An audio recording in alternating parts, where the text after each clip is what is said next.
भारत में नागरिकता संशोधन कानून यानी कि सीएए लागू हो गया है। जाहिर है कि कई सवाल इससे खड़े हो रहे हैं, जैसे इससे किसे फायदा और क्या फायदा होने वाला है।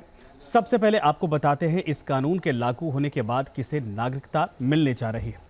इस कानून के दायरे में भारत के 3 पड़ोसी देश अफगानिस्तान, बांग्लादेश और पाकिस्तान के अल्पसंख्यक होंगे। ये वो अल्पसंख्यक हैं जो भारत में बतौर शरणार्थी इस वक्त रह रहे हैं। सीएए के तहत इनमें उन शरणार्थियों को नागरिकता मिलेगी जो 31 दिसंबर 2014 से पहले से भारत में रह रहे हैं।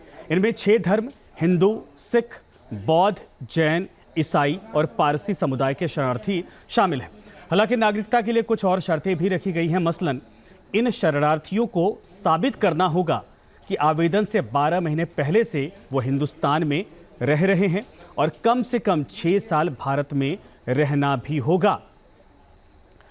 तो अब आपको बताते हैं कि सीएए के जरिए जिन शरणार्थियों को नागरिकता मिलेगी उन्हें क्या क्या फायदे आखिर इससे होने वाले हैं। दरअसल संविधान में मौजूद मौलिक अधिकार इनको मिलेंगे, सरकारी योजनाओं का फायदा मिलेगा, बच्चों को स्कूल में दाखिला यानी एडमिशन का मौका मिलेगा, सरकारी नौकरी के लिए आवेदन कर सकेंगे ये सभी, सामाजिक सुरक्षा योजना का लाभ और गरीब कल्याण योजनाओं का लाभ भी साथ में मिलेगा।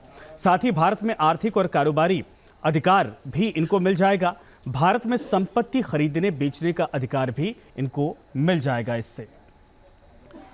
तो सीएए से शरणार्थियों को नागरिकता मिलने के बाद केंद्र सरकार की बड़ी योजनाओं का भी लाभ इन्हें मिल सकता है। मसलन ये जानकारी आपको देते हैं। दरअसल प्रधानमंत्री गरीब कल्याण योजना, प्रधानमंत्री आयुष्मान भारत योजना, इन योजनाओं का फायदा मिलेगा। इसके अलावा प्रधानमंत्री आवास योजना का फायदा भी मिलना शुरू हो जाएगा।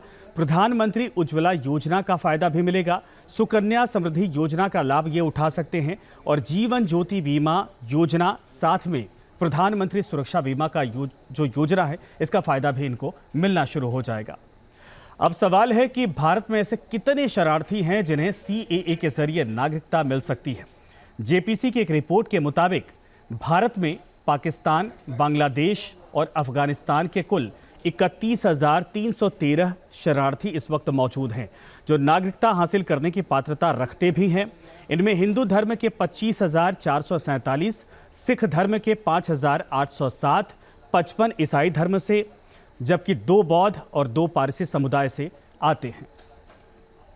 भारत में नागरिकता संशोधन कानून यानी कि सीएए लागू हो गया है। जाहिर है कि कई सवाल इससे खड़े हो रहे हैं, जैसे इससे किसे फायदा और क्या फायदा होने वाला है। सबसे पहले आपको बताते हैं इस कानून के लागू होने के बाद किसे नागरिकता मिलने जा रही है। इस कानून के दायरे में भारत के 3 पड़ोसी देश अफगानिस्तान, बांग्लादेश और पाकिस्तान के अल्पसंख्यक होंगे। ये वो अल्पसंख्यक हैं जो भारत में बतौर शरणार्थी इस वक्त रह रहे हैं। सीएए के तहत इनमें उन शरणार्थियों को नागरिकता मिलेगी जो 31 दिसंबर 2014 से पहले से भारत में रह रहे हैं। इनमें 6 धर्म हिंदू, सिख, बौद्ध, जैन, ईसाई और पारसी समुदाय के शरणार्थी शामिल हैं। हालांकि नागरिकता के लिए कुछ और शर्तें भी रखी गई हैं। मसलन इन शरणार्थियों को साबित करना होगा कि आवेदन से 12 महीने पहले से वो हिंदुस्तान में रह रहे हैं और कम से कम 6 साल भारत में रहना भी होगा।